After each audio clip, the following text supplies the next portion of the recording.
Hello everyone, welcome to RL coaching and this is Krishnakant Singh Bundela. Macro economics में theory of rate of interest का ये part 9 है हिंदी में, और इसमें हम ISLM कर्व एनालिसिस के बारे में डिस्कशन करने जा रहे हैं। ये एक एपिसोडिक एक्सप्लेनेशन है, इसलिए यदि आप स्टार्टिंग से फर्स्ट पार्ट से देखेंगे तो आपको हर चीज क्लियर समझ में आएगी। ISLM investment saving liquidity preference money supply curve analysis of professor J.R. Hikes. J.R. Hikes वो व्यक्ति हैं जिन्होंने एक तरीके का इक्विलिब्रियम स्थापित किया क्लासिकल्स के रियल सेक्टर को लेकर और कीन्स के मॉनेटरी सेक्टर को लेकर, जिसके बारे में मैं पीछे बता चुका हूं।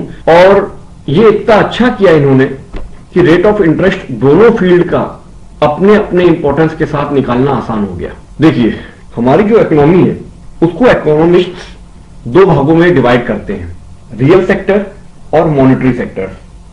रियल सेक्टर्स वो होते हैं जिसमें गुड्स एंड सर्विसेज प्रोड्यूस होती है किसी भी इकोनॉमी में, और मॉनेटरी सेक्टर्स वो होते हैं जिसमें मनी या नियर मनी एसेट्स की डिमांड या सप्लाई होती है किसी भी इकोनॉमी में। Professor J.R. हाइक्स ने 1937 में एक रास्ता दिखाया कि हम लोग एक जनरल इक्विलिब्रियम में पहुंच सकते हैं। रियल सेक्टर और मॉनेटरी सेक्टर्स के बीच में एक जनरल इक्विलिब्रियम की सिचुएशन आ सकती है। ये कैसे हो सकता था? एक तरीके का सिंथेसिस करना, क्लासिकल एनालिसिस जो कि रियल सेक्टर की थी और कीनशियन एनालिसिस जो मॉनेटरी सेक्टर की थी। और इसके लिए उन्होंने दो चीजें यूज की, IS कर्व यूज किया रियल सेक्टर के लिए और LM कर्व यूज किया मॉनेटरी सेक्टर के लिए।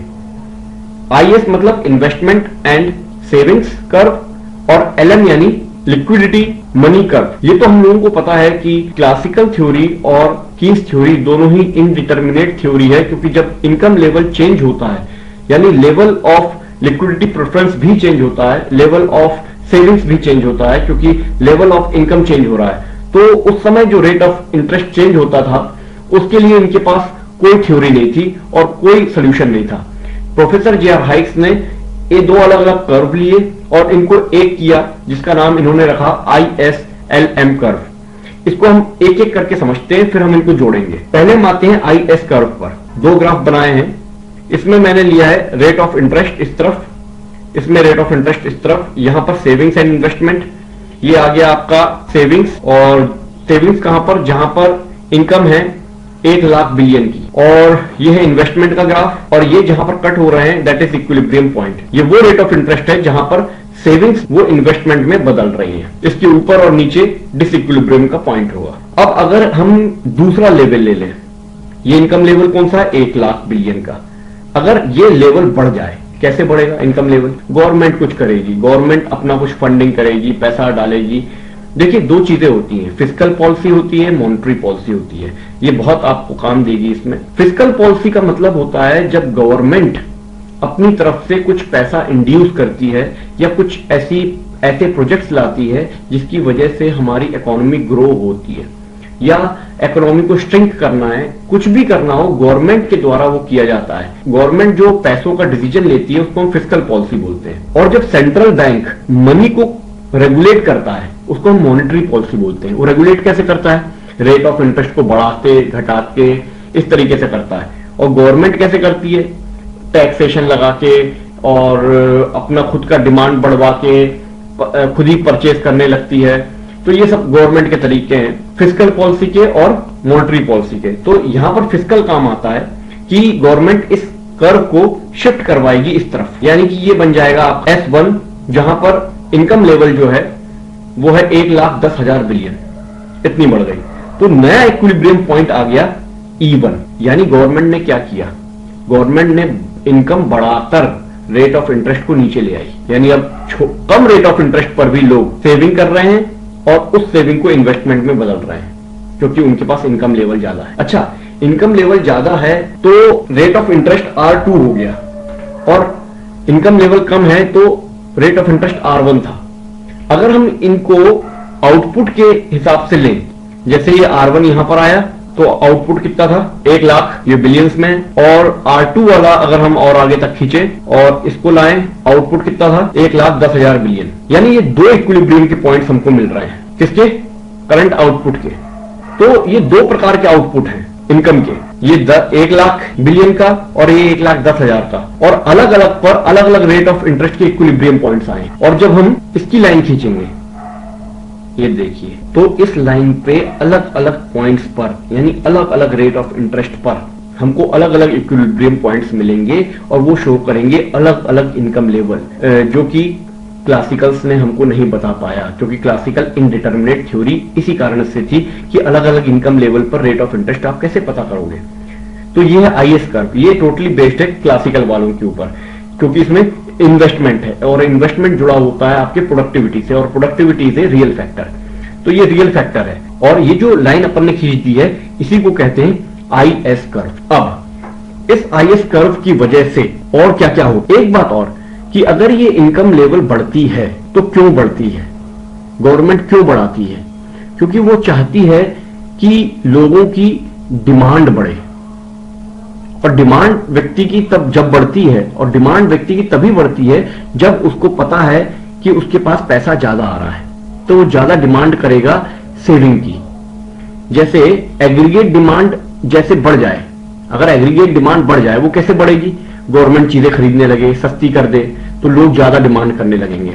और एग्रीगेट डिमांड मैं पहले कीन्स वर्सेस क्लासिकल थ्योरी में बता चुका हूं कि अगर हम एक ये 45 डिग्री की लाइन खींचे और यहां से ये वाली इनकम लेवल को बढ़ाएं और यहां से ये वाले इनकम लेवल को बढ़ाएं, और ये दोनों को हम मीट करें इस पॉइंट पे, और इस पे हम डिमांड के कर्व खींच दें, 1 और ये 2, तो डिमांड का कर्व बढ़ गया।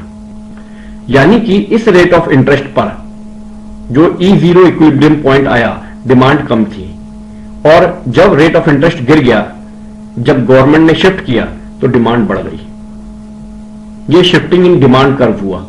एग्रीगेट डिमांड को बढ़ाकर रेट ऑफ इंटरेस्ट को कम किया जा सकता है, और एग्रीगेट डिमांड बढ़ती कैसे है, जब गवर्नमेंट अपना कुछ पैसा लगाती है, कुछ ऐसा करती है, प्रोजेक्ट्स वगैरह लाती है, जिसकी वजह से ये सेविंग का कर्व आगे बढ़ जाता है, इनकम लेवल बढ़ जाती है। तो ये था आईएस कर्व। इस आईएस कर्व को और एक और तरीके से समझ सकते हैं हम लोग कि जैसे ये आईएस कर्व है और इस पे टैक्स टी लग रहा है, और गवर्नमेंट ने टैक्स बढ़ा दिया, ये है उसका रेट ऑफ इंटरेस्ट। अब गवर्नमेंट क्या कर रही है, इसको पीछे ले जाना चाहती है, आईएस कर्व को कम करना चाहती है, क्योंकि वो चाहती है इनकम लेवल कम हो। तो क्या करेगी, इसको इस तरह शिफ्ट करने के लिए टैक्स बढ़ा देगी। जब टैक्स बढ़ाएगी तो लोगों के पास पैसे कम हो जाएंगे, यानी इनकम लेवल घट के वाई डैश पे आ जाएगा, और रेट ऑफ इंटरेस्ट वही बना रहेगा। उसी रेट ऑफ इंटरेस्ट पे गवर्नमेंट कम कर सकती है। कैसे, जब वो लाएगी टैक्स, इंक्रीज करेगी टैक्स का स्लैब, और इसको शिफ्ट राइट हैंड साइड कैसे करेगी, जैसे अभी ये आईएस कर्व और ये गवर्नमेंट है, जी मतलब गवर्नमेंट, और गवर्नमेंट कुछ पैसा अपना खुद का लगा रही है, इंड्यूस कर रही है, कोई नई प्रोजेक्ट्स ला रही है, तो उसकी वजह से क्या होगा, जी शिफ्ट कर जाएगा इस कर्व को और आगे के लिए, यानी इनकम लेवल बढ़ जाएगा और रेट ऑफ इंटरेस्ट वही रहेगा। इस तरीके से आईएस कर्व को शिफ्ट किया जा सकता है। गवर्नमेंट इसको टैक्स के थ्रू घटा सकती है, और गवर्नमेंट अपने ही पैसे लगाकर इसको बढ़ा भी सकती है। अब हम इसके, और गवर्नमेंट यदि परचेज करती है चीजें तो ये राइट हैंड शिफ्ट हो जाएगी। फॉरेन की डिमांड आती है डोमेस्टिक प्रोडक्ट की, तो भी राइट हैंड शिफ्ट हो जाएगी। हाउस होल्ड जब सेव करना चाहते हैं, पैसा ज्यादा सेव करना चाहते हैं, तो मार्केट में पैसा आएगा नहीं, तो ग्रोथ कैसे होगी, इसलिए ये आईएस कर्व शिफ्ट हो जाएगा लेफ्ट हैंड साइड। और जब फ्यूचर में प्रॉफिट एक्सपेक्ट किया जाएगा अपने कैपिटल से, यानी ग्रोथ एक्सपेक्ट की जाएगी, तो भी ये राइट हैंड साइड शिफ्ट हो जाएगी। ये आईएस कर्व की शिफ्टिंग्स है। यानी कि जब गवर्नमेंट परचेज करती है फाइट के टाइम पर या डिप्रेशन के टाइम पर अपनी इकोनॉमी को बढ़ाने के लिए, यानी इस तरफ शिफ्ट होने के लिए गवर्नमेंट आती है सामने। और जब कंज्यूमर या बिजनेस को के कॉन्फिडेंस को रिड्यूस करना होता है, तो गवर्नमेंट टैक्स वगैरह लगाती है और इसको इधर खिसका देती है। जैसी भी जरूरत हो इकोनॉमी में, वो इस कर्व को शिफ्ट कर देते हैं। ठीक है, इसके बाद हम आते हैं एलएम कर्व पे, जो रिलेटेड है मनी से। आप लोगों ने liquidity preference theory of Keynes को अच्छे से देख लिया होगा, उसका कर्व देख लिया होगा, उसके कर्व का हम लोग इस्तेमाल करने वाले हैं। एक पर्टिकुलर ये सप्लाई है, गवर्नमेंट इतने पैसे की सप्लाई कर रही है, और इस सप्लाई पे ये आपका डिमांड कर्व है, यानी वो लिक्विडिटी प्रेफरेंस का कर्व है। ये एक पर्टिकुलर इनकम पर है, एक पर्टिकुलर इनकम पर, ध्यान दीजिएगा, यहां तक कीन्स ने कहा है, मगर जब इनकम लेवल चेंज होता है तो कीन्स भी मात खा गए थे। ठीक है, लेकिन यहां पर एलएम कर्व को किस तरीके से, बहुत सुंदर तरीके से जोड़ा है प्रोफेसर हाइक्स ने। देखिए ये है रेट ऑफ इंटरेस्ट, जहां पर गवर्नमेंट का दिया हुआ मनी सप्लाई पूर्ति कर रहा है लोगों की लिक्विडिटी प्रेफरेंस की डिमांड को। ओके, इस पॉइंट पर अब अगर ये इधर को शिफ्ट करना है, इधर कैसे शिफ्ट होगा, यानी ये डिमांड बढ़ानी है लोगों की कि लोग और पैसा डिमांड करें। ये कब होगा, जब उनके पास पैसा ज्यादा आएगा, यानी जब आप इनकम लेवल बढ़ा दोगे। वाई डैश एक नया इनकम लेवल लाया अपन, उसको अपन ने बढ़ा दिया, किससे, वाई से। और ये जहां पर इस सप्लाई को काटा, ये है आई डैश, ये रेट ऑफ इंटरेस्ट यहां पर बढ़ गया। यानी कि रेट ऑफ इंटरेस्ट जब बढ़ा तो लोग ज्यादा पैसा अपने पास सेव करने लगे। उनके लिए तो अच्छा है कि लिक्विडिटी प्रेफरेंस में हम लिक्विडिटी को प्रेफरेंस देंगे अपनी और सेव करेंगे। तो कहने का मतलब यह है कि जब कम था रेट ऑफ इंटरेस्ट तो ये पॉइंट आया, जब ज्यादा था रेट ऑफ इंटरेस्ट तो ये पॉइंट आया। अब ये दोनों पॉइंट मिलाकर एक कर्व आया जिसको हम बोलेंगे एलएम कर्व। जैसे उसमें आईएस कर्व बना था ऐसे इसमें एलएम कर्व बन गया। ठीक है, अब इस एलएम कर्व में भी चेंजेस आएंगे, क्योंकि यहां तक तो कीन्स भी बता देते हैं कि एलएम कर्व एक पर्टिकुलर इनकम लेवल पे बना, लेकिन यहां पर जो है दो अलग अलग इनकम लेवल आए और दो अलग अलग रेट ऑफ इंटरेस्ट आए। लेकिन जब ये एलएम कर्व शिफ्ट होता है, यानी कि जब गवर्नमेंट सप्लाई ज्यादा कर देती है पैसों की, जैसे ही सप्लाई ज्यादा होगी तो क्या होगा, देखो ये लाइन कहां काट रही है, इस पॉइंट पे काट रही है, इस वाले कर्व को। यानी कि जो एम डी डैश है ये वाला, इसको काट रही है बी डैश पे और एम डी को काट रही है ए पे। यानी ये वाला और ये वाला, यानी ये जो रेट ऑफ इंटरेस्ट है ये घट के कहां हो गया, इस पे आ गया। और ये वाला रेट ऑफ इंटरेस्ट जो आई था वो घट के इधर आ गया I2। और इन दोनों लाइनों को जब हम यहां ले जाते हैं तो ये पॉइंट और ये पॉइंट, दो पॉइंट हमको मिल रहे हैं, यानी ये शिफ्ट हो गया, एलएम डैश बन गया। तो इस तरीके से एलएम भी शिफ्ट किया जा सकता है जब गवर्नमेंट अपना पैसों की सप्लाई बढ़ा दे।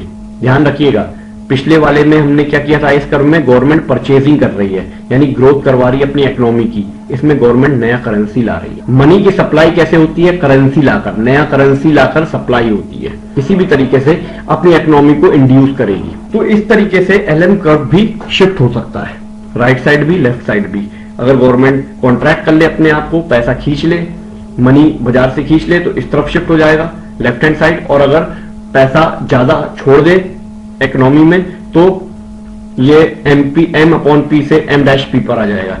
ये जो मनी है इसके शिफ्ट और समझ लीजिए, सप्लाई ऑफ नॉमिनल मनी, जब मनी ज्यादा सप्लाई कर देगी गवर्नमेंट तो ये राइट हैंड से साइड शिफ्ट हो जाएगा। लेकिन जब प्राइस लेवल को बढ़ा देगी, यानी रेट ऑफ इंटरेस्ट वगैरह, डिमांड कम हो जाएगी मनी की, जब रेट ऑफ इंटरेस्ट बढ़ जाएंगे तो लोग पैसा ज्यादा इन्वेस्ट नहीं करना चाहेंगे, तब ये घट सकता है। जब नॉमिनल रिटर्न चाहिए हो मनी के तब भी ये घट जाएगा, और जब इन्फ्लेशन होगा तब ये बढ़ जाएगा, क्योंकि रेट ऑफ इंटरेस्ट गिर जाता है और डिमांड मनी की बढ़ जाती है, इसलिए ये बढ़ जाएगा। ये सब शिफ्ट्स हैं। इसके बाद हम आते हैं, इन दोनों को जोड़ देते हैं, आईएस कर्व को जोड़ देते हैं एलएम से। आईएस कर्व और एलएम कर्व जहां पर जुड़ता है, इस रेट ऑफ इंटरेस्ट को हम बोलते हैं इक्विलिब्रियम पॉइंट, और एक पर्टिकुलर इनकम लेवल पे ये वाई है। अगर ये वाई शिफ्ट होगी तो क्या होगा वो भी हम देखते हैं। यानी आई और वाई ये ऐसे इंटरेस्ट रेट और आउटपुट कॉम्बिनेशन है जो हमको साइमल्टेनियसली एक के बाद एक इक्विलिब्रियम पोजीशन दे रहे हैं, गुड्स का भी और फाइनेंशियल मार्केट का भी। ओके, अब इसमें दो चीजें हो सकती हैं, या तो आईएस कर्व शिफ्ट हो या एलएम कर्व शिफ्ट हो, और दोनों का इफेक्ट हो सकता है इस कर्व पर, यानी रेट ऑफ इंटरेस्ट पर। जब हम इसको, ये है आईएस कर्व पर्टिकुलर टैक्स पर, अब जब टैक्स बढ़ा दिया गवर्नमेंट ने तो क्या हुआ, टैक्स बढ़ने पर ये शिफ्ट हो गया इस तरफ। अब ये इसको काट रहा कहां पे, इधर पे काट रहा है एफ पर, उसी रेट ऑफ इंटरेस्ट में, और इस पर एलएम कर्व है नहीं, जुड़ नहीं रहा। तो अगर एलएम कर्व पर इस पॉइंट को लाना हो तो हमको नीचे आना पड़ेगा, यहां तक आना पड़ेगा। ठीक है, इस रेट ऑफ इंटरेस्ट पे लाना पड़ेगा हमको अपनी इकोनॉमी को, और उसी के साथ साथ नया इनकम लेवल भी आ जाएगा, यानी इनकम लेवल भी चेंज हो जाएगा। तो ये जब तक ना हो तब तक हमको शिफ्ट करना पड़ेगा रेट ऑफ इंटरेस्ट और अपने इनकम लेवल को। इस तरीके से हम इक्विलिब्रियम पॉइंट पर पहुंच सकते हैं। ठीक है, नहीं तो एफ पर और ए पर तो डिसइक्विलिब्रियम पोजीशन रहेगी। तो ये कैसे होगा, फिस्कल कॉन्ट्रैक्शन करना पड़ेगा। ये जो यहां से यहां हुआ है ये टैक्स बढ़ाने से हुआ है, और इसको बोलते हैं फिस्कल कॉन्ट्रैक्शन। इसका दूसरा केस, जब आईएस कर्व ऐसा रहे और एलएम कर्व को अपन बढ़ाएं घटाएं। एलएम कर्व को हमने बढ़ाया, इंक्रीज किया, इस तरफ को शिफ्ट किया, तो नया आउटपुट लेवल आ गया और नया रेट ऑफ इंटरेस्ट भी आ गया। यानी कि जब इसको हमने यहां शिफ्ट किया तो इक्विलिब्रियम की पोजीशन खत्म हो गई और उसको लाने के लिए इस पॉइंट पे हमको आना था। इस पॉइंट पे हम जब आए तो रेट ऑफ इंटरेस्ट घट गया और थोड़ा सा इनकम लेवल भी बढ़ गया। इस तरीके से इनमें शिफ्टिंग्स होती हैं और एडजस्टमेंट करके हम इक्विलिब्रियम पॉइंट तक पहुंच जाते हैं जहां पर हमको एक पर्टिकुलर इनकम पर एक पर्टिकुलर रेट ऑफ इंटरेस्ट मिल जाता है। That was ISLM curve by professor J R Hicks. Okay.